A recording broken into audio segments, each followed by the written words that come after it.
안녕하세요. 책 읽는 문학관 여운입니다. 여러분들은 오디오북을 들을 때 어떻게 들으시나요? 몇 주째 채만식님의 소설을 계속해서 들려드리고 있는데요. 저는 꽤 즐겁게 낭독하고 있습니다. 채만식님의 소설에서는 각 인물에 대한 묘사와 상황 표현들이 매우 입체적으로 그려지고 있어 글을 낭독하는 것만으로도 머릿속에 각 장면의 그림들이 영상으로 떠오르는 것 같은데요. 저는 이것이 낭독의 매력이라고 생각합니다. 활자의 생기를 불어넣는 일. 귀로 들으며 다양한 장면들을 듣는 사람에 따라 여러 가지로 그려낼 수 있고 또 해석할 수 있다는 점 말이죠. 그래서 낭독자의 작품에 대한 해석이라든지 표현 방식도 어느 정도는 중요한 것 같다는 생각이 드는데요. 여러분들이 항상 응원과 격려를 보내주시는 만큼 저도 좋은 낭독으로 보답해드리고 싶다는 생각을 늘 하게 되죠. 이번 작품은 읽고 나서 마음이 참 아팠던 소설이었는데요. 등장인물들 저마다의 입장과 그 마음이 어쩜 다 이해가 되고 알 것 같은지 세상에 완벽한 선도 또 완벽한 악도 없다는 생각을 하며 주인공이 짧고도 슬픈 생애를 애도하는 마음으로 읽었습니다. 어느 날 갑자기 눈병으로 눈이 멀게 된 꽃다운 18살 처녀 오목이. 부모님이 장에 물건을 팔러 나간 사이 오목이 혼자 있는 집에 말썽 많기로 소문난 앞마을 총각 금추리가 찾아오는데요. 오목이에게는 어떤 일들이 일어날까요? 끝까지 들어보시면 왜 소설의 제목이 얼어 죽은 모나리자인지도 알게 되실 것 같은데요. 채만식 단편소설 얼어 죽은 모나리자. 여운의 목소리로 만나보시죠. 구독과 좋아요, 알림 설정으로 함께 해주세요.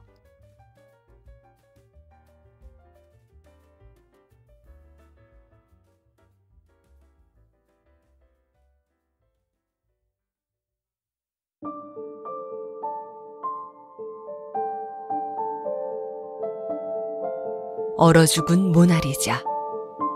채만식.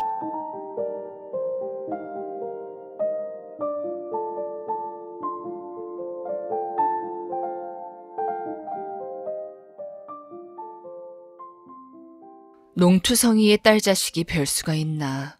얼굴이 반반한 게 불행이지. 올해는 윤달이 들어 철이 이르다면서 동지가 내일 모레인데 대설 추위를 하느라고 며칠 득 춥더니 날은 도로 풀려 푸근한 게 해동하는 봄 3월 같다. 일기가 맑지가 못하고 연일 끄무레하니 흐린 채 이따금 비를 뿌리곤 하는 것까지 봄날인 듯하다. 오늘은 해는 떴는지 말았는지 어설프게 찌푸렸던 날이 낮때가 겨운둥 마는둥 하더니 그대로 더럭 저물어 버린다. 언덕배기 발 가운데 외따로 토담집을 반길만 되게 횟집으로 울타리한 마당에서는 오목이네가 떡방아를 빻기에 정신이 없이 바쁘다. 콩콩콩콩. 단조롭기는 하되 졸리지 아니하고 갇히서 마음이 급해지게 야무진 절구소리가 또 어떻게 들으면 훨씬 한가롭기도 하다. 오목이네 이마에서는 빚어진 땀방울이 볕에 그은 주근깨 새까만 얼굴로 흘러내리다가 구정물이 되어 그대로 절구 속 떡가루로 떨어진다. 떡이 소금을 두지 아니해도 찝찝할 것 같다. 쉿쉿 하면서 찢느라고 침도 튀어들어간다. 쉿하고 콩하니 내려찍고는 이어 허리를 펴면서 절구대를 들어 올리노라면 때에 전 닭목저고리 앞선 밑으로 시들어 빠진 왼편 젖통이 댈록 내다보인다. 젖도 광대뼈가 툭 붉어지고 코가 펑퍼짐하니 궁상스러운 데다가 겉늙은 얼굴처럼 시들어 빠졌다. 기름이 한창 오를 여인네 40에 그러나 농군의 아내는 중성이 되어버린다. 여복에 머리 얹지 아니했으면 누가 여자라고 볼 사람은 없다. 콩콩콩콩 오르내리는 절구대는 바쁘다. 그래도 아직도 2번은 더 쳐야지 무거리가 아깝다. 절구통 옆으로는 그새 찧어서 쳐놓은 떡가루가 하얗게 큰 함지로 가득 담겨있다. 떡가루를 뒤집어 쓴 채가 절구에 올려 함지전에서 위태하게 달랑거린다. 절구통 가로 땅바닥에는 잔놈, 굵은 놈 떡가루가 아끼듯 살살 뿌려져 있다. 쌀 한 알갱이, 떡가루 한 낫도 새로워하는 규모지만 절구대 끝에서 튀기도 하고 채로 칠 때 날리기도 해서 하는 수 없이 그만큼씩은 번번이 허시를 하게 된다. 해는 더럭더럭 저물어만 간다. 들판 건너 앞마을에서 저녁 연기가 하나씩 둘씩 가느다랗게 솟아오르고 바로 언덕 밑 대밭집의 대숲에는 잘새가 날아들어 요란스럽게 지저긴다. 이제는 저녁은 갈 데 없이 저물었다.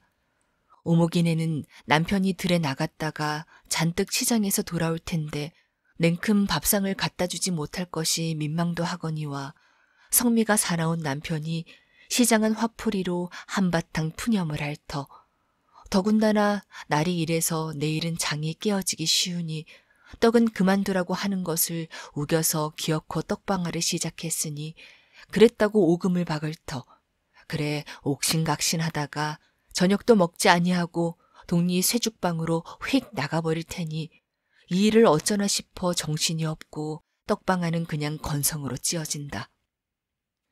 이렇듯 일이 사문 몰려 각다분한 때면 그는 딸 오목이 일이 절로 안타까워 속이 상하곤 한다.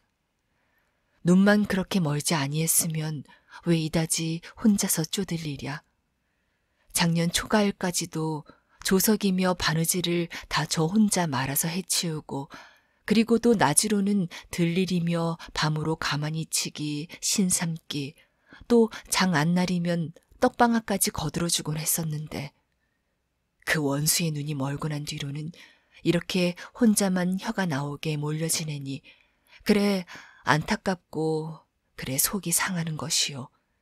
그런 때면 생트집이라도 잡아 입으로나마 애꿎이 화풀이를 후련히 하고 싶어지기도 한다. 오모가! 그는 성미가 나는 대로 생각할 겨를도 없이 절구지를 멈추고 서서 방으로 대고 버럭 소리를 질렀다. 있는 양식에 물도 다 길어다 두었겠다. 계집애가 나이 18살에 눈이 아니 보이기로서니 밥 한 끼 지어보지 못하랴. 어서 나와서 쌀도 씻고 불도 지피고 할 것이지. 저녁이 이렇게 저무는데 아기 똥하고 방구석에 처박혀 앉았기만 하느냐고 여지없이 지천을 하였던 것이다. 그러나 그렇게 볼품 사납게 버럭 질러 부르는 소리에 그는 도리어 자기가 놀랐다. 눈먼 딸 자식이 무슨 죄가 있다고. 그것도 따지자면 어미 아비의 죄지. 베네병신도 아니요. 작년 여름까지도 멀쩡하던 눈이 아프다는 것을 늦잡돌이에서 필경 멀고 말았으니 가난한 탓이요. 어미 아비의 죄인걸. 그나마도 다른 자식이 있는 바도 아니요. 그나마도 눈먼 딸 자식 그거 하나뿐인 것을 갖다가 부려먹지 못해서 아등바등하며 화풀이를 하려 드는 어미의 심정이 몹시 불측스러워 그래 당장 뉘우치는 마음이 들었다. 오목이는 어두컴컴한 방 안에서 넓적다리를 걷어올리고 앉아 집실 앞쪽 신총을 비고 있었다. 어두운 방 안에서 눈 감은 처녀의 뚜렷한 얼굴과 걷어올린 넓적다리는 유난스럽게 희다. 방은 방이 아니라 인간이 실족을 해서 돼지우리에 빠진 양이다. 벽은 벌흙에다가 신문지를 그대로 바른 것이 검누렇게 퇴색이 되고 군데군데 찢어져 흙이 비어져 나온다. 북쪽 벽이 몸뚱이 하나 들락날락 할 만하게 뚫리고 거기는 신용이 남아 백지를 발랐다. 잘못하면 선실의 창으로 보겠다. 앞쪽으로 문고를 박는 흉내만 내고 진짬 죽창이 삐뚤음하게 달려있다. 방바닥에는 낡은 갈자리, 그나마 움목은 거적이다. 아랫목 한편 구석으로 가만히 쪽을 둘러 앉힌 것은 이 방에서 쾌쾌한 냄새가 나는 청국장 시루다. 그것이 아니라도 잘 사는 사람 집에 돼지우리 샘밖에 안 되는 이 방에서 악취가 나지 아니할 리야 없지만 움목으로는 가만히 틀을 비롯해서 배 헝겊으로 깨어진 자국을 바른 독도 있고 누더기 이불을 올려놓은 괴짝도 있다. 괴짝은 색종이로 바르고 그 위에는 18살 처녀의 눈 떴을 때의 마음씨였던 듯이 무색 그림이 두어 쪽 붙어 있다.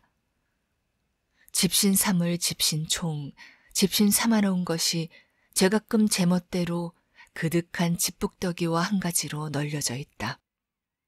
이 속에서 눈 감은 처녀 오목이는 걷어올린 넓적다리에다 집태를 대고 족족 신총을 비고 있는 참이다. 루소가 살았더라면 보여주고 싶은 한 장면이다. 오목이는 신총을 비면서 그것은 손끝에 익어난 일이라 정신을 들일 것도 없고 감은 눈으로 고요한 세상을 보느라고 자지러진 어머니가 콩콩 떡방아를 찢는 절구 소리도 아득히 먼 세상의 일로 귓결에 들리고 해가 저무는 것도 몰랐었다. 그는 눈이 먼 뒤로부터는 언제고 그렇게 지낸다. 날이 새고 해가 저물고 밖에서 어머니 아버지가 일을 하고 하는 것을 유념하면 다 알 수는 있다. 그러나 그런 것을 알아차리고 염량을 해도 눈이 먼 오목이에게는 아무 소용이 없다. 그러니까 그는 차라리 곰곰이 앉아 신총이나 비고 신이나 삼고 하면서 감은 눈으로만 보이는 고요한 세상, 그 중에도 지나간의 가을 처녀의 마음이 싹트면서 바로 만나던 한 사람 총각이 영상을 둘러싸고 가추가추 벌어지는 꿈 아닌 꿈의 세상을 두루두루 헤매느라고 거의 넋을 놓다시피 한다. 그러나 그렇게 즐거운 명상을 이 끝에서 저 끝까지, 다시 저 끝에서 이 끝까지 되풀이하고 나면 그는 호호하고 절로 한숨을 쉬고라야 만다. 그 명상의 세상이 눈이 멀고 난 시방 자기에게는 부러운 남의 일 같아서 눈먼 하늘 그처럼 한숨으로 힘없이 자탄하는 것이다.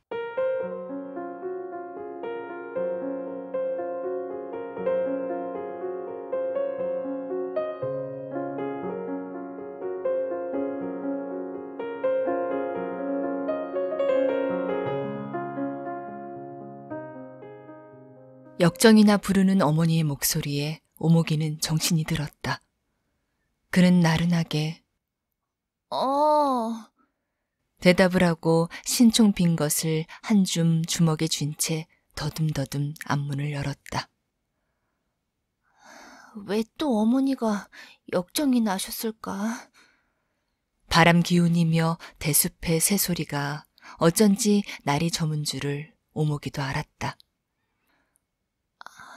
아마 떡방아는 바쁜데 날이 저물기는 하고 하니까 그래 어머니가 그러시나 보다. 그럴 줄 알았더라면 진작 나가서 하나 못하나 거들어드릴 걸. 오목이는 이렇게 뉘우치면서 문지방을 잡고 일어섰다. 방문 앞이 마루도 없이 바로 토방이요. 그 밑이 연달아 마당이다. 오목이는 대답을 하고 나가도 아까 그렇게 버럭 소리를 질러 부르던 어머니가 아무 말도 없으니까 아마 단단히 역정이 나셨나 보다 생각하고 그래서 주춤주춤 하다가 어머니, 날 불렀어? 하고 되불러 보았다. 본시 타고난 것이지만 약간 떨리는 듯한 소리가 가늘기까지 해서 자지러지게 애조롭다. 눈은 눈 아래 허옇게 백태가 덮이고 동작계로 시뻘건 발이 서서 그것이 남이 보기에 얼마나 흉하랴 싶어 일부러 육장 그렇게 감고 있는 것이다. 그래 눈을 감기는 했어도 눈알이 상에서 움푹 패어들어간 다른 장님들 같이 그렇지는 아니하였다. 얼굴은 이름처럼 오목오목하니 애티가 나고 귀염성스럽다. 그러나 양초같이 흰 얼굴에 눈을 막 감고 있으니까 어디라 없이 속세의 사람이 아니어 보인다. 오목이네는 그러지 아니해도 벌써 뉘우치는 마음이 들었는데 딸의 목소리가 들리고 이어 더듬더듬 기다시피 나서서 혹시 지천이나 들을까봐 놀란 비둘기처럼 조심하는 것이 그만 눈물이 나게 애처로웠다. 그는 얼른 목소리를 부드럽혀 딴말로 둘러댄다. 오냐, 나오지 말어라. 나는 짝소리도 없길래 불러보았지야. 신총 비고 있었냐? 오목이는 어머니의 속을 알아차렸다. 그러나 어머니가 무엇 일을 시키려다가도 또 나무람을 하려다가도 차마 불쌍해서 못하고 언제나 목소리 부드럽게 상냥히 구는 것이 도리어 슬프고 마음이 무거웠다. 차라리 그는 어머니가 그런 눈이 멀지 아니했을 때처럼 함부로 덤부로 일도 시키고 나무랄 때는 나무람도 하고 했으면 저기 마음이 가벼울 것 같았다. 오목이네는 절구에서 떡가루를 꺼내어 체에다 찰칵찰칵 치고 있다. 오목이는 잠시 우두커니 문지방을 잡고 서서 잠잠히 있다가 어머니, 하고 부른다. 오냐. 어머니의 목소리는 더욱 부드럽다. 내가 밥할까? 아휴, 아서라. 아휴, 네가 어떻게 밥을 한다고 그러냐. 인제는 거진 다 되었으니께 그만두고 들어가거라. 어머니는 이렇게 반색을 해서 다독거리듯 말린다. 그러다가 그래도 미진해서 너 배고프냐? 하고 묻는다. 아니, 오목이는 제가 시장한 것보다 저녁이 저물고 하니까 민망해서 그리하는 것이다. 그러나 막상 배가 고프지 않으냐는 말을 듣고 보니 잊었던 시장기가 다시 들기도 했다. 아침은 좁쌀이 반도 더 섞인 것을 일찍이 먹고 점심은 먹지 아니하니까 언제든지 저녁 되면 시장은 하다. 오목이는 시장할 뿐 아니라 오늘은 어쩐지 속이 궁금해서 무엇 맛있는 것이 먹고 싶었다. 김장이라고 흉내만 낸 갈립같이 뻣뻣하고 씁쓸한 김치에 청국장 한 뚝배기가 언제나 변찮고 밥상에 오르는 이 집의 반찬이다. 오목이는 먹고 싶은 것을 이것저것 생각해 보았다. 생각해 보니 퍽 많다. 어려서 환갑잔치집에 어머니를 따라갔다가 얻어먹은 갈비도 먹고 싶고 작년 가을에 아버지가 장에 갔다가 사다 주어서 날로 기름 소금에 찍어 먹던 양도 먹고 싶고 그러다가 제육돌림이 선연히 보이면서 와락 먹고 싶어 군침이 꿀꺽 넘어갔다. 돼지고기를 그놈 맛있는 김치를 숭숭 썰어 넣고 밀가루를 살짝 두어 복복 주물러서 바글바글 찢어놓고 뜨끈뜨끈한 채로 밥을 먹었으면 이렇게 생각하다가 또 침을 꿀꺽 삼켰다. 어머니, 오목이는 어머니를 불러는 놓고도 차마 말이 나오지 아니해서 주저를 한다. 오목이네는 딸이 무슨 말을 할 듯이 긴하게 부르고도 말을 아니하니까 왜 그러냐? 응? 하고 재차 부른다. 내일 장에 가거든. 오목이는 더듬기만 한다. 오냐? 무엇 사다 주래? 아, 아니, 내 신 팔거든. 아버지더러. 네 신판 것은 잘 모아두어야지 써서 쓰겄냐? 내가 떡판 돈으로 사다 줄게 말하여 봐라. 응? 무엇 사다 주래? 아니, 내 심판 돈으로 사. 돼지고기 다 떠넣지만. 겨우 돼지고기란 말을 해놓고 오목이는 무색해서 해죽 웃는다. 오목이네도 딸을 바라다 보고 혼자 웃는다. 오냐, 사다 주마. 돼지고기가 먹고 싶었냐? 그렇지만 김치가 있어야지. 둘림하여 먹게? 오냐, 내가 내일 장에 갔다 오면서 돼지고기 사고 또 김치도 맛있는 놈 조금 얻어와서 둘림해주마. 원은이 아무리 어려워도 지름기를 한번 사다가 먹으려던 참인디 잘 되었다. 한 양어치만 사다가 네 아버지랑 같이 먹자. 오목이는 제육돌림 먹을 것을 생각하면서 침을 또 삼켰다.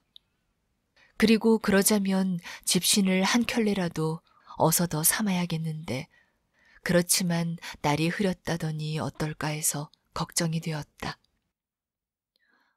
날이 괜찮을까, 어머니? 글쎄, 원 나도 혼자 시방하느니 그 걱정이다마는.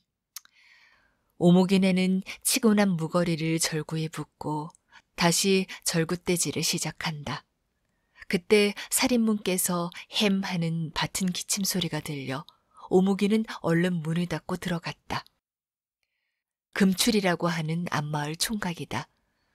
다른 사람 같으면 벌써 신용이 남아 장가를 가서 자식개나 낳고 착실히 살림에 매어 달려 있을 나이인데 23살이라도 아직 총각이다. 총각이로돼 말썽이 이만저만치 않은 총각이다. 그도 그럴 것이 18살 되던 해에 집을 나가더니 5년이나 타관으로 돌아다니다가 작년 가을에 도로 굴러 들어왔기 때문에 언제 장가를 들고 할 겨를이 없었다. 그 5년 동안 한 1년이나는 부산서 방직 공장에를 다녔고 그러다가 어떻게 밀항을 해서 오사카로 건너가 다시 방직 공장에 다녔다. 제 말에는 매삭 60원씩을 받았네, 70원씩을 받았네 했지만 4년이나 있다가 오면서 단돈 10원도 모아가지고 오지 못했고 올 때에 입고 온 하이칼라 양복도 며칠 안위에서 읍내 면석이한테 5원을 받고 팔아버렸다. 그리고 고향과 부모가 그리워서 잠깐 다니러 왔으니까 이제 곧 도로 간다고는 하면서 가는 기맥도 없고 그저 집에 붙어서 하기 싫은 농사일을 마지못해 거들어주고 있는 참이다. 집안의 농사일은 마지못해서 거들어주지 노상 번둥거리고 돌아다닌다. 어찌해서 맘이 내켜 품깨나 팔면 품삯을 받은 돈으로 노름을 한다. 그래서 그렇게 하는 짓이 거상에 벗어날 뿐 아니라 차림새도 눈에 벗어난다. 오사카에 있을 때 입던 것인지 여름이면 정강이 나오는 육가다를 걸치고 돌아다니고 봄, 가을, 겨울이면 역시 오사카 공장 시절의 물림인 골덴복을 입고 육장 지낸다. 머리는 밀기름으로 빤지르르하게 갈라붙인다.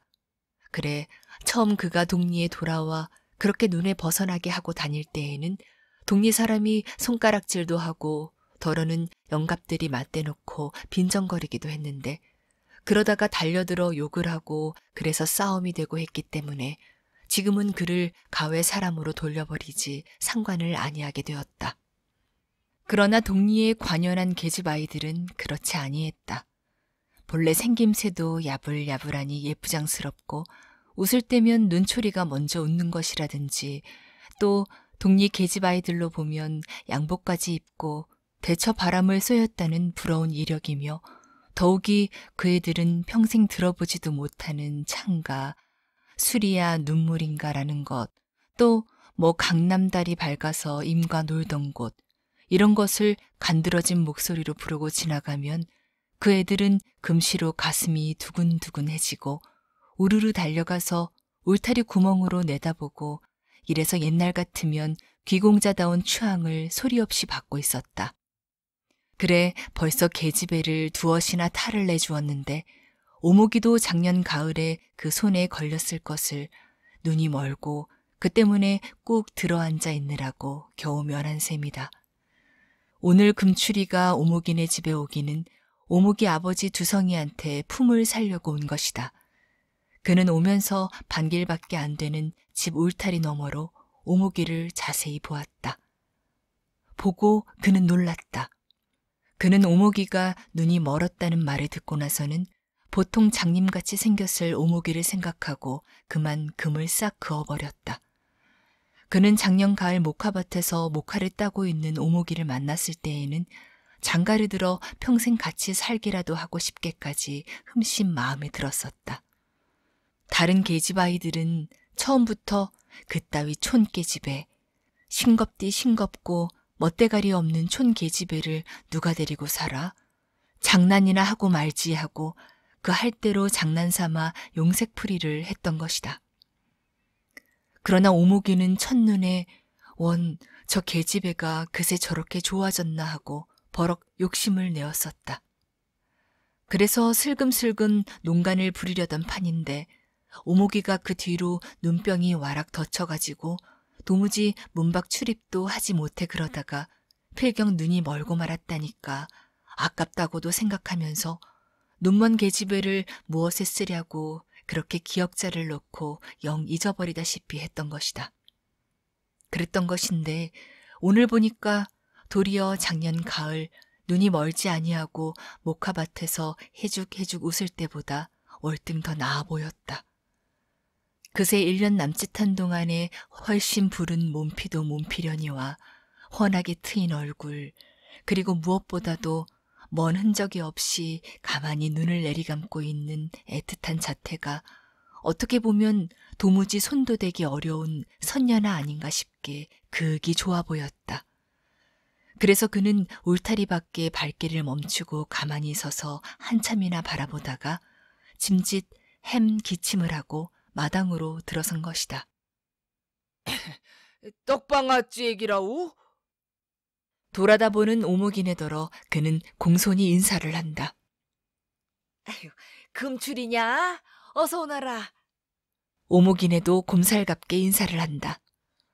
관연한 딸을 두었기 때문에 남의 집 총각을 심상하게 보고 대하고 하지 않는지라 오목이네도 금추리를 두고 더러 생각하는 때가 있었다. 생김새도 퍽 똑똑하고 그만큼 대처 바람을 쏘였으니 그만하면 무던하기는 하니 그렇게 반질거리지 않고 부지런히 일이나 했으면 오목이 배필로 꼭 알맞았을걸. 이렇게 애석해 하다가도 오목이가 눈이 먼 것을 생각하면 기가 탁 질리고 앞이 아득해서 이런 것 저런 것 생각하기도 싫었다. 요새도 장에 떡 키어 갖고 가겨라우? 금추리는 절구 가로 가까이 가서 절구와 함지를 들여다본다. 아휴, 요새두가 뭐냐? 요새가 시방 한참이지. 너희 집은 아직 양식이나 안 떨어졌냐? 이것은 오랜만에 만나는 촌사람끼리 가까운 사이면 의뢰 묻는 인사다. 아이, 안 떨어진 게 뭐라오? 이 장이라도 좀 얻어와야 할 텐데 큰일 났구만이라오. 그놈의 좁쌀 한 대도 되팔아다 먹을란께 허쳐나서 죽겠고. 그러게 말이다.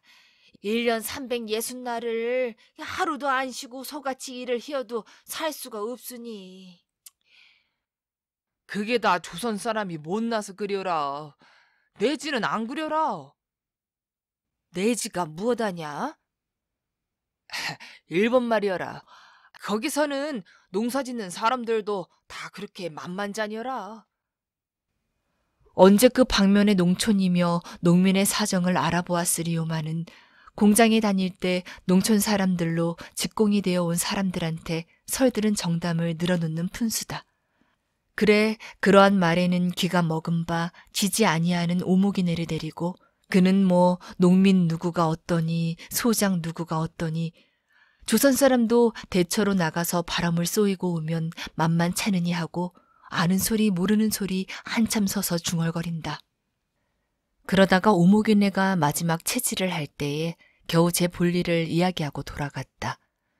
볼일이라는 것은 내일 보리밭에 오줌을 내는데 두성이 덜어 하루 일을 해달라는 것이다. 오목이네는 내일 장에 가마니와 집신을 팔러 가니까 아마 모르면 몰라도 일을 해주러 가지 못할 듯하다고. 그러나 돌아오면 상의에서 좌우간 저녁에 다시 기별해 줌하고 어리벙벙하게 대답을 했다. 금추리는 무어라고 알아듣지 못할 창가를 부르면서 울타리 밖으로 돌아간다. 오목이는 방 안에서 귀를 바싹 기울여 금추리가 이야기하는 음성을 듣고 있었다. 그러면서 그는 가슴을 찢고 싶게 안타까웠다. 만약 눈이 멀지 아니했으면 그새 늘 두고 작년 가을 목화밭에서 본 뒤로 가슴속에 영상되어 들어앉은 금추리의 정말 얼굴을 문틈으로 내다볼 수가 있을 텐데. 그래, 그렇게 안타까웠던 것이다.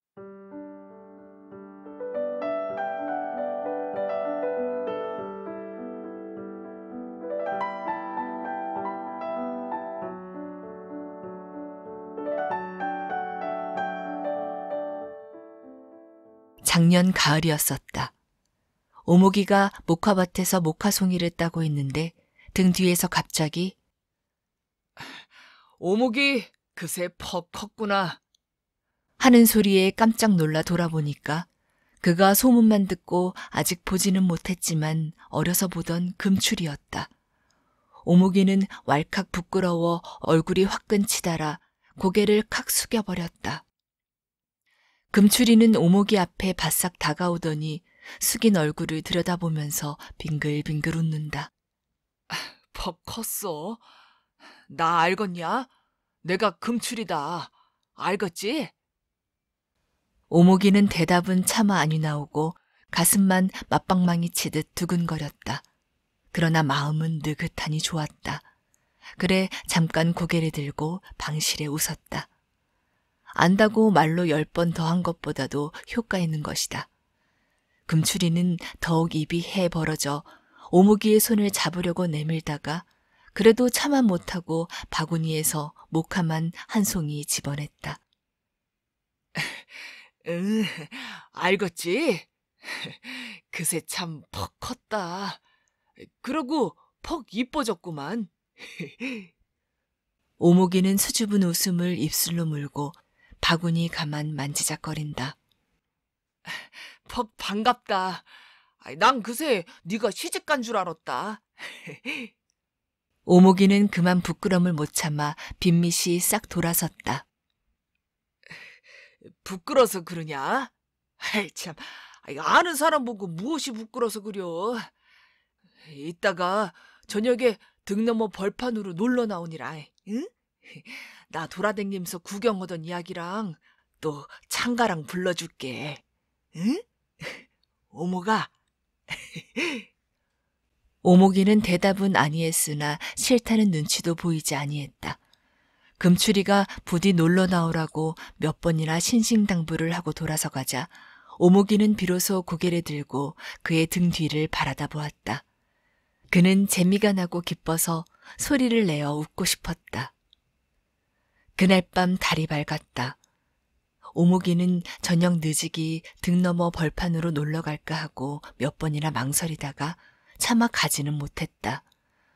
누구 동물을 하나 청해서 같이 갈까 생각도 해보았으나 그것은 혼자 볼 재미를 동무한테 나누어 주는 것 같아서 싫었다. 가려면 혼자 가야지. 그러나 가자고 들면 어쩐지 무섭기도 하고 부끄럽기만 해서 갈까 말까 벼르는 동안에 그냥 밤은 깊고 말았다.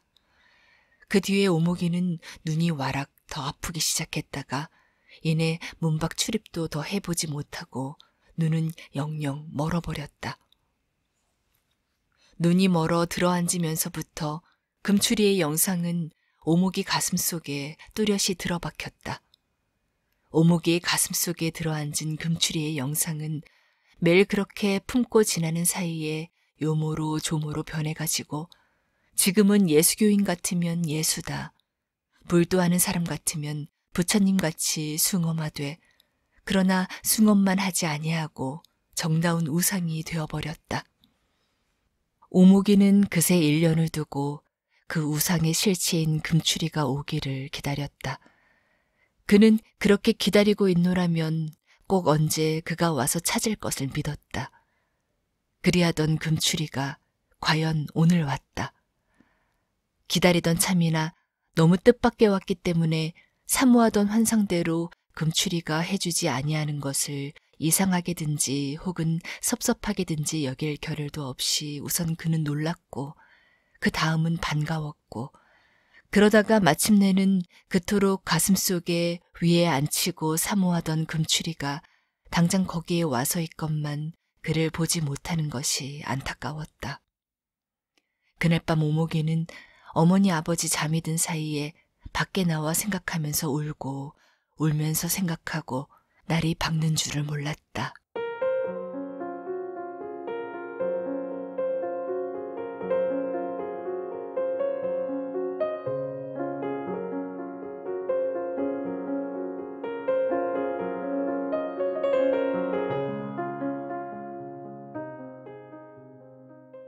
이튿날 아침때가 조금 겨워서 어머니 아버지는 장에 가고 오목이는 혼자 방에 앉아 신총을 비웠다. 마당에서 발자국 소리가 들려왔다.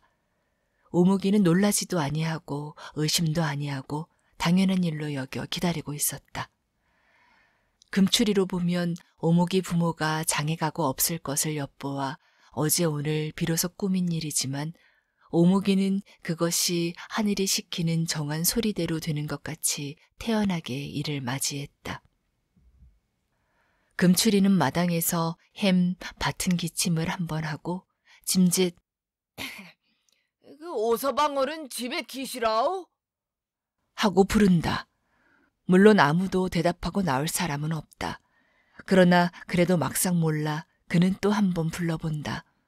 그러고 나서 영 대답이 없으니까 성큼성큼 방문 앞으로 다가선다. 여기서 비로소 오목이는 가슴이 조이기 시작했다. 금추리가 오는 것은 을의 당연한 일로 여겼으니까 발자국 소리가 들리고 음성이 들리고 할 때에는 태어날 수가 있었다. 그러나 그는 왔다. 왔으니 이제는 긴장이 새로운 것이다. 그것은 마치 첫날 밤 신랑을 맞이하는 신방의 신부와 같은 긴장이다. 오목이 혼자 있냐? 금추리는 방문을 조용히 열고서 방 안을 들여다본다.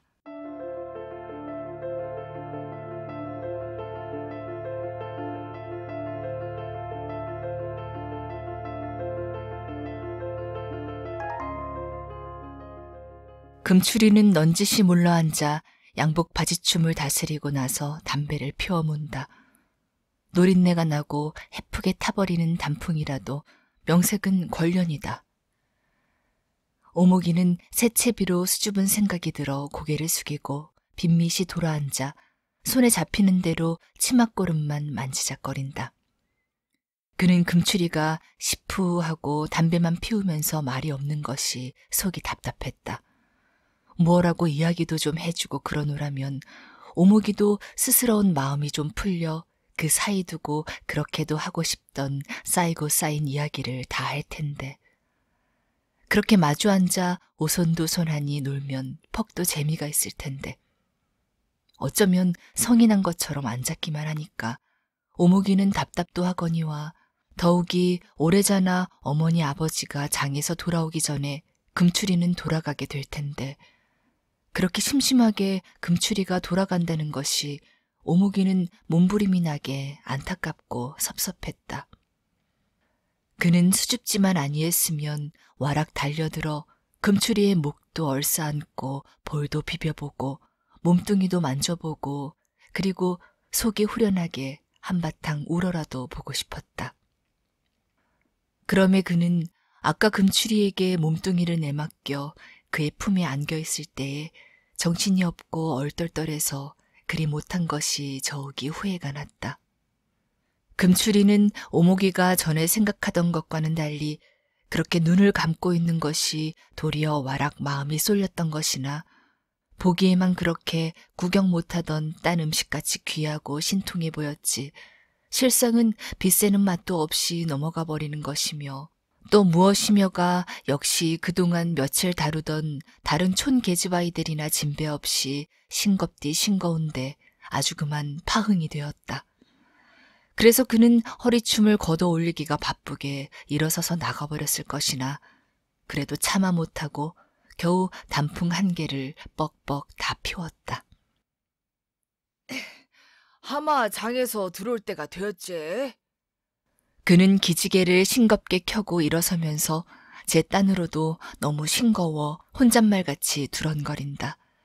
그러나 그만하면 핑계는 족하다. 오목이는 가슴이 뭉클해지고 고개는 깊이 떨어졌다. 그는 안타까운 깐으로는 금추리의 손을 끌어당겨 앉히면서 괜찮으니 더 놀다가 가라고 붙잡고도 싶으나 그랬으면 좋겠는데 그래지지는 아니하고 만만한 울음만 목전 밑까지 치밀어 올랐다. 금추리는 오목이가 아무 대답도 아니하고 기색이 달라지니까 그대로 나가버리기도 멋쩍어서 주춤주춤하다가 휘파람으로 유행가를 부른다. 그러나 그는 방 안에 무거운 침울이 싫고 또 오목이의 부모에게 들키거나 아니할까 해서 속이 뜨악하고 차츰 초조하기 시작했다. 그는 잠시 서성서성하다가 이래서는 안 되겠다고 오목이의 앞으로 가서 엉거주춤하고 쪼그리고 앉아 눈 감은 얼굴을 말끄러미 들여다본다. 그렇게 들여다보느라니까 이쁘기는 미상불 이쁘다고 그는 혼자서 고개를 끄덕거렸다. 이쁘기는 이쁘다고 봄에 저 혼자 마음으로나마 뚝 잘라 떼어버리고 가기는 그래도 한 구석 아까운 생각이 들어 그는 이제 아쉽고 심심하면 한두 번 더 오리라고 요량을 대었다. 그렇게 마음도 먹었으려니와 또 살살 달래기도 해야겠어서 오목이의 어깨 위에 얹어놓은 그의 두 손끝이 무척 상냥하고 오목아 부르는 소리도 끔찍이 은근하다. 오목이는 그만 참다 못해서 굴달한 눈물이 감은 눈에서 방울방울 떨어진다. 지금까지 섭섭하고 답답해서 솟아올랐던 눈물이 금추리가 갑자기 상냥하고 다정히 구니까 그냥 기쁜 눈물로 바뀌어 쏟아지는 것이다. 그런 곡진한 심정을 알 바가 없는지라 금추리는 당황해서 원래? 소리를 치다가 왜 울어? 너 성났냐? 하고 어깨에 얹힌 손으로 오목이를 잡아 흔든다. 아니, 오목이는 역하게 아니라면서 어깨를 흔든다. 어리광의 시초다. 오목이는 그대로 금추리의 가슴에 콱 들어안겨 그의 목을 얼싸안고 일껏 마음껏 울고 싶게 어쩐지 속이 슬픈 것도 같고 기쁜 것도 같았다. 그럼 왜 울어? 이렇게 울다가 혹시 네 어머니 아버지가 와서 보고 왜 울었냐고 묻고 그러다가 눈치나 채면 큰일 안 나겠냐? 응? 오목아, 울지 마라. 응? 금추리는 처음 쩔쩔매었으나 차차 침착해서 어르듯이 오목이를 달랜다. 오목이는 울던 어린아이처럼 가늘게 느끼면서 고개를 끄덕거린다. 금추리는 겨우 안심을 하고 울기는 왜 울어요 하는 유행가를 한 토막 부르면서 오목이의 턱을 가볍게 쓰다듬고 일어선다. 오목이의 입은 해죽이 벌어진다. 그것을 보고 금추리는 또 유행가로 울면서 웃어야 할 신세랍니다를 부르다가 끝을 방정맞게 맞추면서 방싯 벌어진 오목이의 입술을 쪽 빤다. 무릇 눈물 어린 채 방실에 웃는 여인은 한결 이쁜 법이다. 눈물 씻고 있어. 응?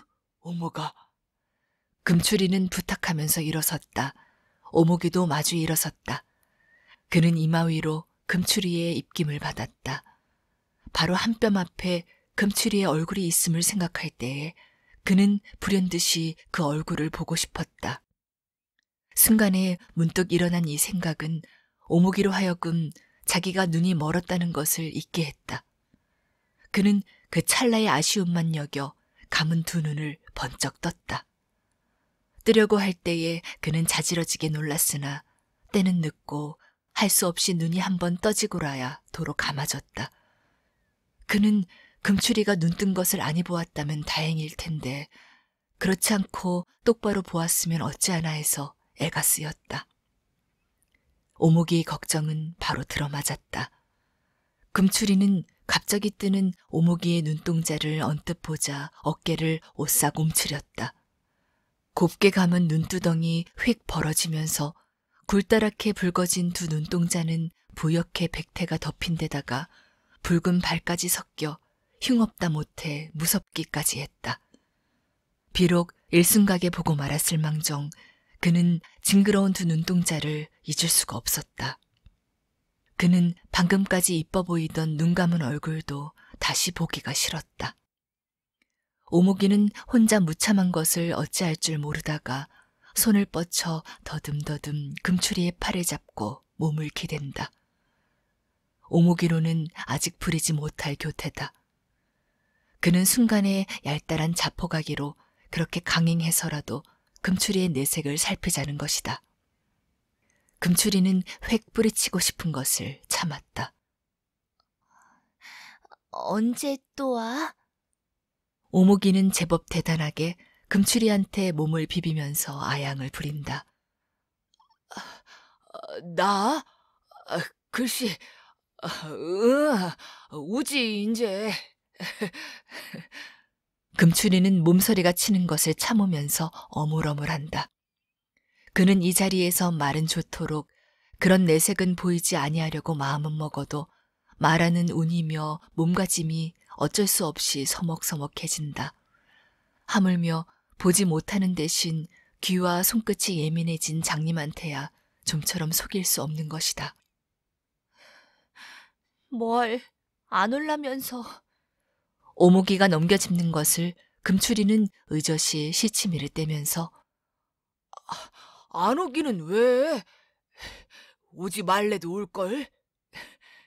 하고 삥등거린다. 그럼 언제? 응, 글쎄, 어느 날이 좋을꼬? 금추리는 이렇게 더듬다가 언제라니 다시 올 수 있는 때라야 다 뻔한 것인데 핑계대는 눈치를 채웠겠구나 하고 얼른 돌아오는 장날 오지. 장날이래야 너 혼자 있을 테니까. 그렇지, 오모가? 하고 그럴듯하게 얼버무려 넘긴다. 정말? 그럼 내가 거짓말할 줄 아냐? 자, 그럼 나 돌아오는 장날 올게. 응? 꼭? 응, 꼭. 오목이는 문지방을 짚고 서서 돌아가는 금추리의 발자국 소리에 귀를 기울이고 있다. 아까 조금 부르던 그런 창가나 부르지 아니하나 하고 기다렸으나 그대로 발자국 소리만 감감이 사라져버리고 만다. 오목이는 영영 금추리를 놓쳐버리고 만 것만 같아 다시금 눈물이 쏟아져 내렸다.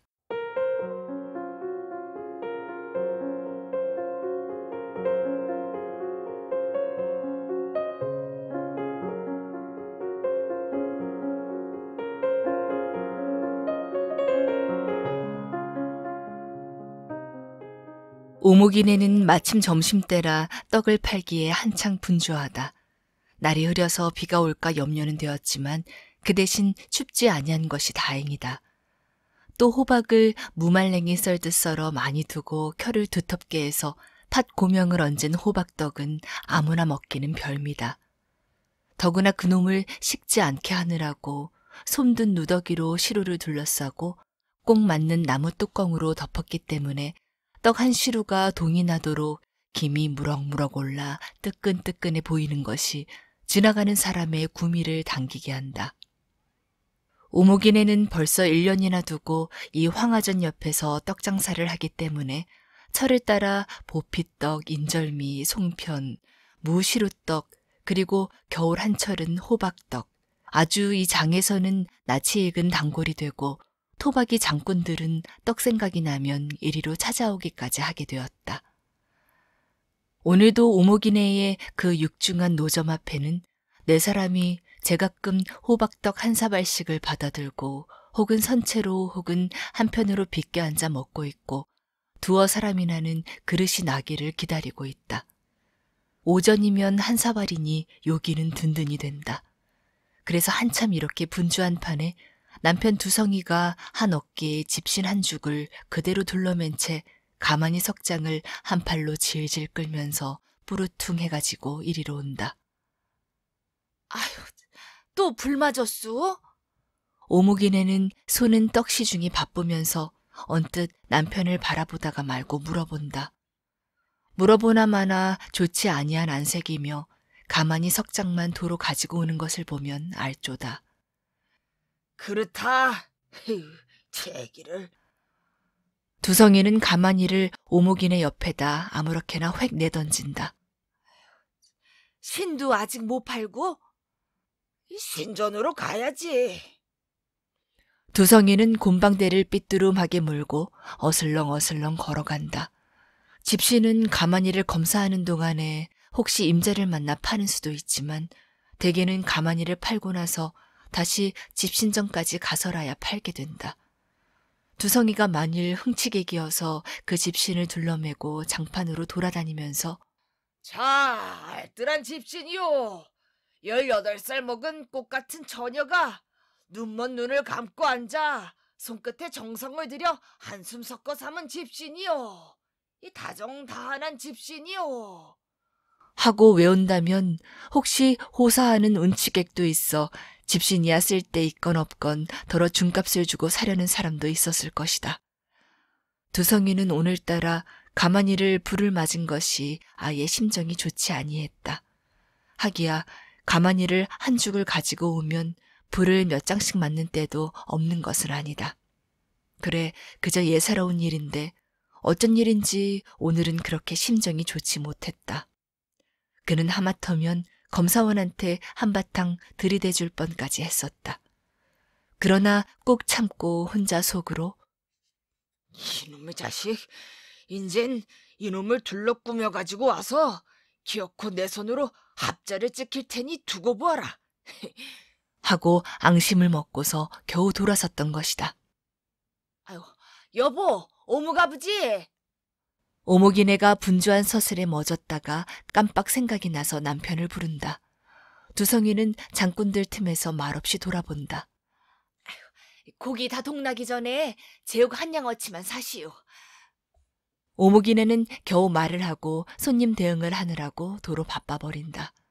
이렇게 해서 내외는 팔 것을 다 팔고 살 것을 사고 또 마련할 것을 마련해가지고 셋대나 되어서 앞서거니 뒤서거니 집으로 향해 가고 있다. 불맞은 가마니 석장 위에다 시루를 놓아가지고 두성이가 지게해졌다. 시루 속에는 빈 사발과 주걱과 돼지고기와 또 오목이네가 아는 집에서 얻은 통김치 3포기가 들어있다. 그리고 밀가루와 양식에 이 다음 장 떡살 하려고 판 것은 오목이네가 머리에 이고 간다. 이 내외가 그새 1년을 두고 정 농사일이 바쁜 날이 아니면 기어코 이렇게 장을 보러 들어오곤 하는 것은 먹고 살기보다도 오히려 딸 오목이 때문이다. 두성이는 가만히를 치고 오목이네는 떡을 하고 오목이가 삼은 집신까지 해서 장에 가지고 들어와 팔면 오목이 집신 몫은 고스란히 손을 대지 아니해도 한 장에 내외 아울러 이런 각수는 이문이 남는다. 그것은 작년 가을부터 시작해가지고 하기야 그 속에서 양식도 팔아먹고 옷까지도 해입고 하기는 했지만 그래도 아끼고 아껴 푼푼히 모으다가 닭도 사놓고 돼지 새끼도 사놓고 또 착실한 사람한테 변돈도 주고 해서 늘려놓은 것이 올 가을에는 도통 한 40원이나 되어 그놈으로 중소 한 마리를 샀다. 그래서 소는 도지소로 내주었고 그 밖에 변돈 내준 것이 돈 10원이나 착실이 되고 배매기로 내준 돼지도 2어마리나 된다. 또 오목이는 제대로 배매기 돼지도 대주고 변돈도 주기는 했지만 그것보다도 거지반은 옷을 해서 방 운목구석에 허술하게 놓여있는 괴짝 속에 차곡차곡 넣어두었다. 이것은 시집가려는 처녀가 누구나 하는 것이다. 어머니가 시키기도 하려니와 그 당자도 하고 싶어 하는 것이다. 눈먼 오목이도 시집갈 채비로 그리하는 것이요. 어머니 되는 오목이네도 그것을 한편으로는 예사로이 보아버리는 것이다. 하기야 오목이 자신이나 또는 오목이네가 눈이 멀어서 시집을 가기가 막연하다는 것을 생각하면 그런 것이 모두 마음에 없고 심란스럽기는 하지만 그렇지만 육장 두고 걱정만 하고 사는 바는 아니다. 어찌해서 문득 생각이 나면 한숨도 나오고 아득하기도 해서 이게 다 공연한 짓이거니 하여 낙담도 되지만 그러나 항용 때는 그저 심상히 여기고 심상히 보고 하는 것이다.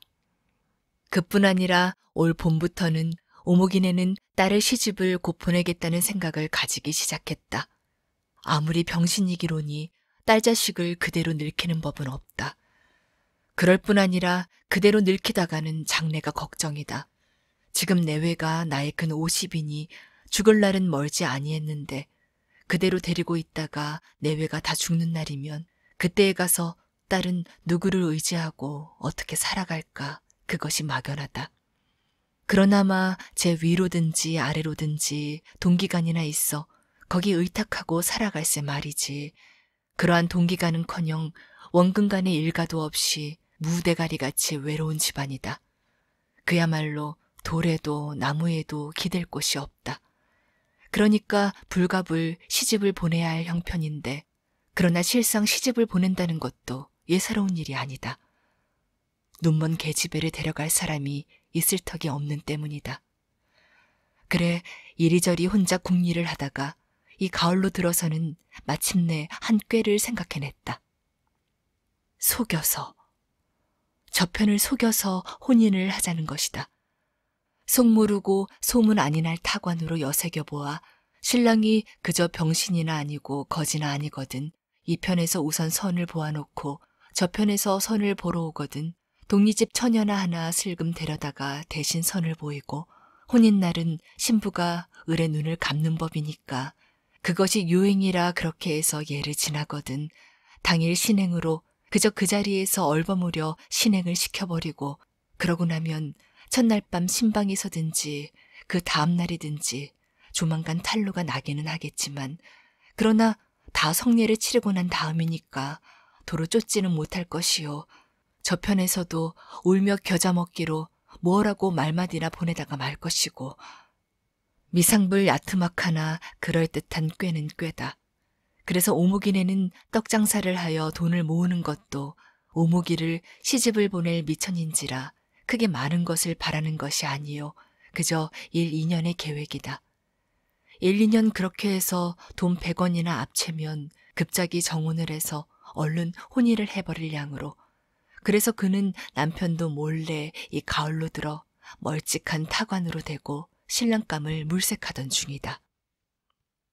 그러나 두성이는 그렇지 아니했다. 그는 아내가 덜어 딸 시집 보낼 상의를 하면 대꾸도 잘 하지 아니했다. 사위를 고른 데야 다 같은 농군일 텐데 농군의 집에서 호사감으로 며느리를 얻어가는 것도 아니요.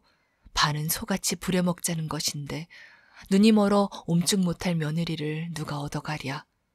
또 요행 간대자 눈이 멀었다고 구박이나 받고 서러운 눈물 흘릴 테니 자식이래야 그것 하나뿐인 것. 그나마 제가 웃어도 어미 아비는 속으로 울어야 할 불쌍한 병신 자식을 왜 굳이 그런 못할 노릇을 시킬까 보냐는 것이다. 차라리 자기가 아직도 몸이 성하니 늙어 죽는 날까지 양을 줄이고라도 푼푼히 모으고 늘려두었다가 그놈을 물려주면 시집은 못 보내도 그것이 도리어 제게는 몸 편하고 마음 편하게 먹고 살아갈 도리라고. 그래서 그의 돈 모으는 계획은 크고 멀찍했다. 그런지라 이 가을에 아내가 그러한 야트막한 꾀를 내어가지고 그런 상의를 할 때도 그는 고개를 가로 흔들었다. 도로 쫓겨오지 말라는 법은 어디 있으며 그렇게 쫓겨오고 보면 딸 자식 못 망치고 돈 없애고 그리고 취소당하고 말터이니까 아예 안 될 말이라는 것이다. 그러나 오목이네는 콧대가 세었다. 그는 젊어서부터 무엇이고 남편을 억눌러가며 자기 요량대로 해나왔다. 오목이의 혼사도 우선 그렇게 운만 떼놓았으니까 반대야 하거나 말거나 자기 혼자 범벅을 꾸며놓고 부득부득 밀고 나가면 남편도 그때 가서는 할 수 없이 구필이라고. 그 뒤에는 남편과 별반 상의도 하지 않았다.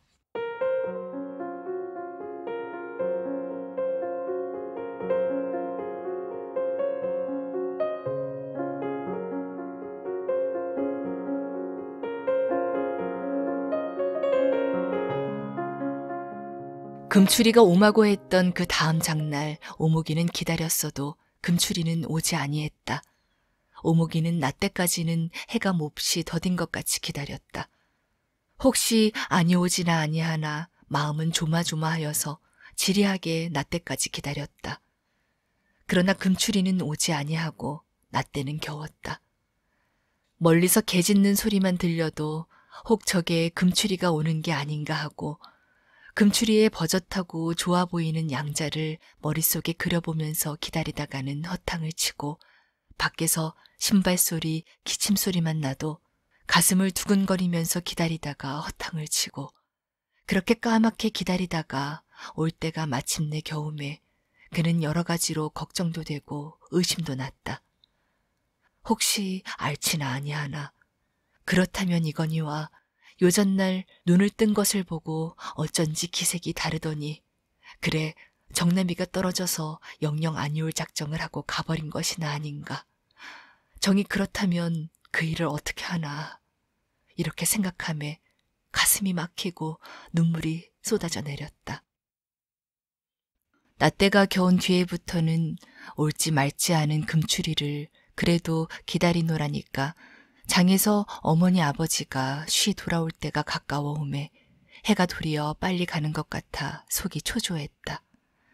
마지막 마당에서 들리는 신발 소리에 금출인가 어머니 아버진가 하고 죄다가 그는 눈물이 아직 마르지 아니한 얼굴을 수습도 하지 못하고 오모가 부르면서 방문을 여는 어머니한테 뜨이고 말았다. 오목이네는 딸의 기색이 다른 것을 알고 그래 얼굴을 먼저 유심히 보다가 눈물 자국이 있는 것을 보았다. 지난 장에도 장에서 돌아오니까 그렇게 먹고 싶어 하던 돼지고기를 사왔건만 반가워하지도 않고 어쩐지 아이가 서먹서먹한 게 눈치가 다르더니 그래 웬일인지 모르겠다고 내외가 걱정을 했었는데 오늘은 울기까지 한 것이 아무리 해도 조련차는 일인 것 같아 오목이네는 마음이 저기 불안했다. 너 어디 아프냐? 오목이네는 방으로 들어오면서 묻는다. 왜 그려? 아프다니?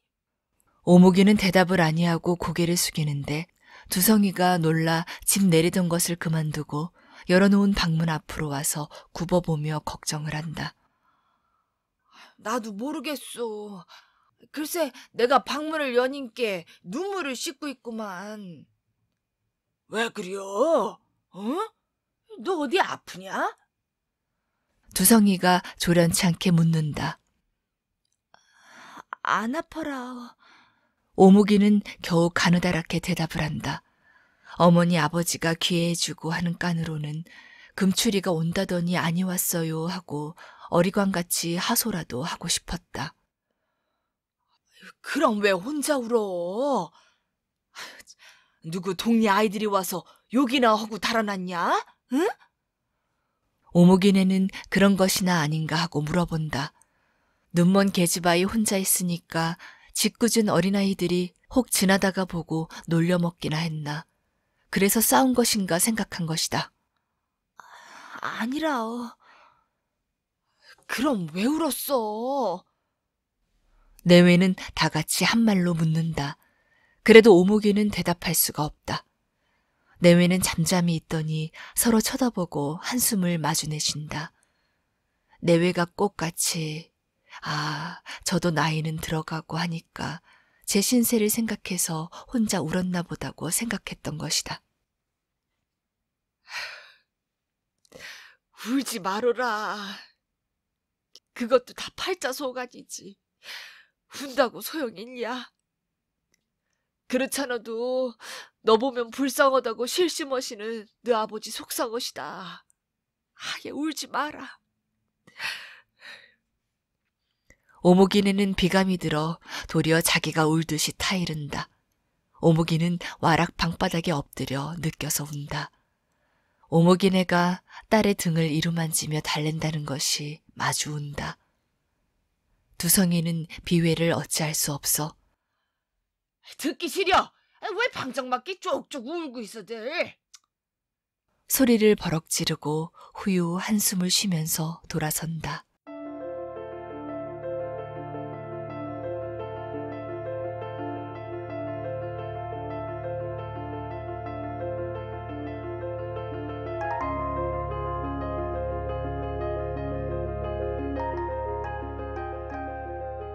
그 뒤로 한 달이 훨씬 지나갔다. 겨울은 깊었고 눈도 자주 쌓였다. 오목이는 장날이면 장마다 아니오는 금추리를 그래도 기다렸다. 금추리를 그렇게 한 번 만나기 전에는 그는 기쁘게 기다렸었다. 이제 꼭 그가 찾아오리라고 든든히 믿고 기다렸다. 그러나 이제는 울면서 기다린다. 금추리는 영영 오지 아니하리라고 울면서 그래도 기다린다.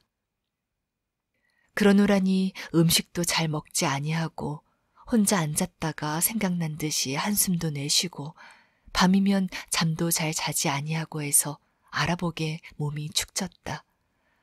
부모는 애를 태우며 걱정을 했다.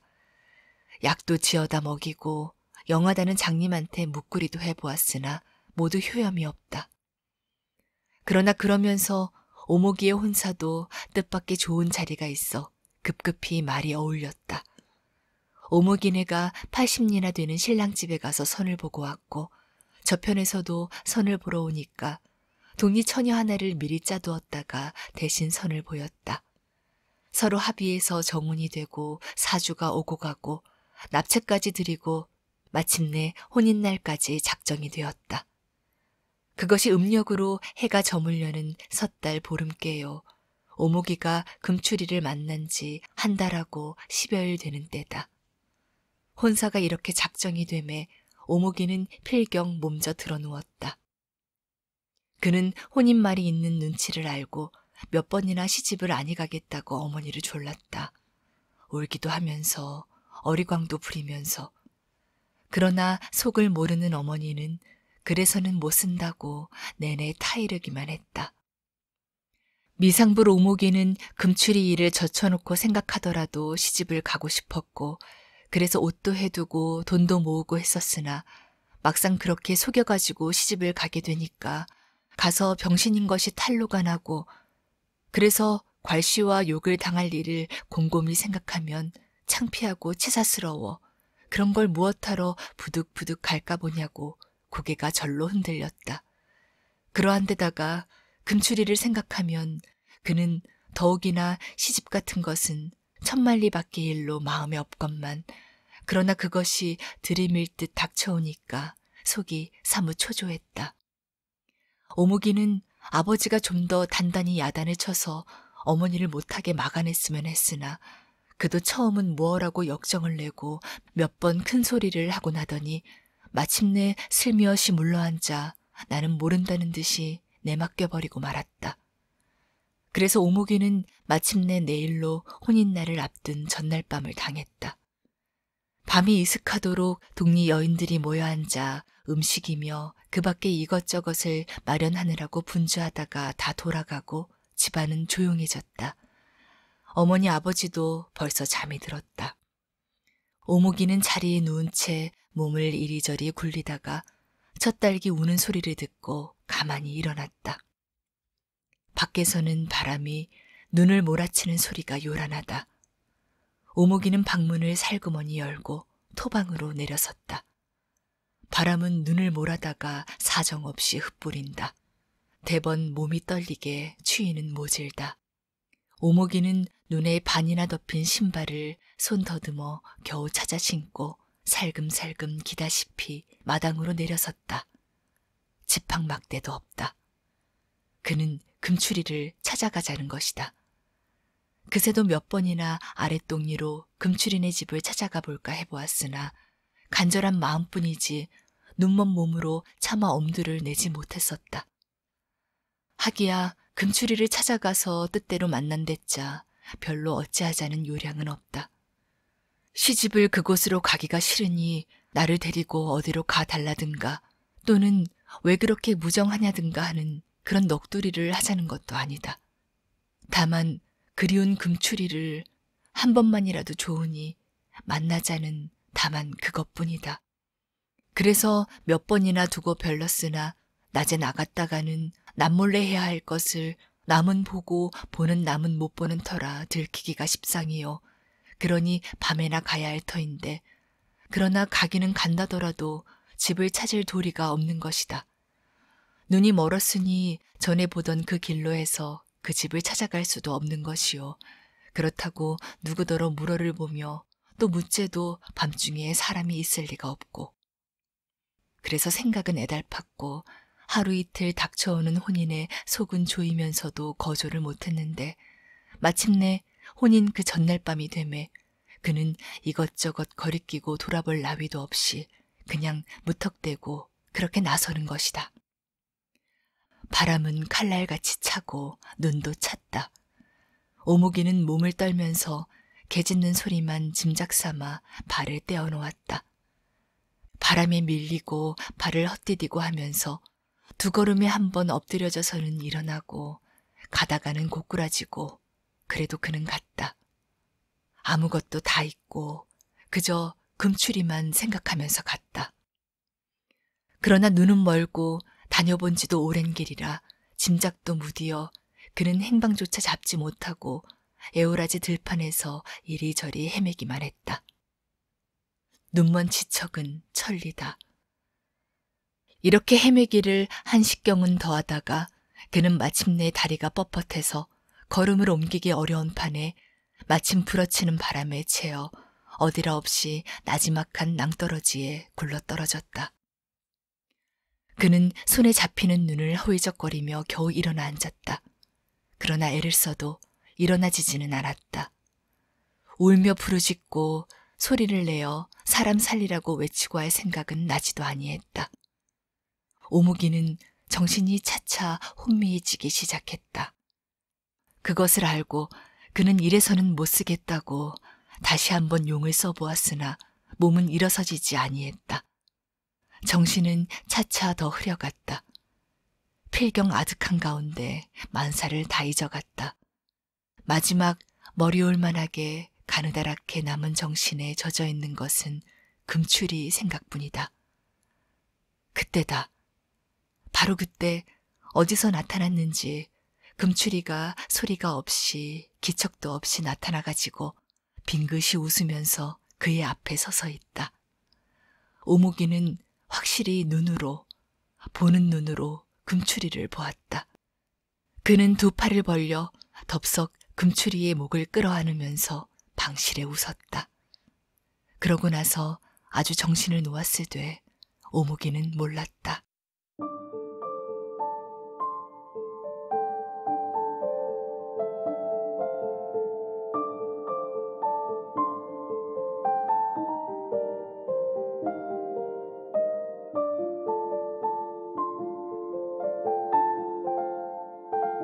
밝은 새벽, 오목이네 집에서 야단이 나고 이어 동리가 발끈 뒤집혔을 때에 들 가운데로 지나던 동리 사람이 눈 속에 묻혀 얼어 죽은 오목이를 보고 달려와서 알려주었다. 오목이는 들 가운데 눈 귀퉁이에 물에 패인 웅덩이에 몸이 반이나 눈에 쌓여가지고 앉은 채 방실에 웃은 채로 죽었다. 미친 듯이 달려온 두 성인의 내외가 오목이의 시체를 끌어안고 부르짖어 울고 모여드는 동리 사람들은 저마다 애처로워 혀를 차고 돌아선다.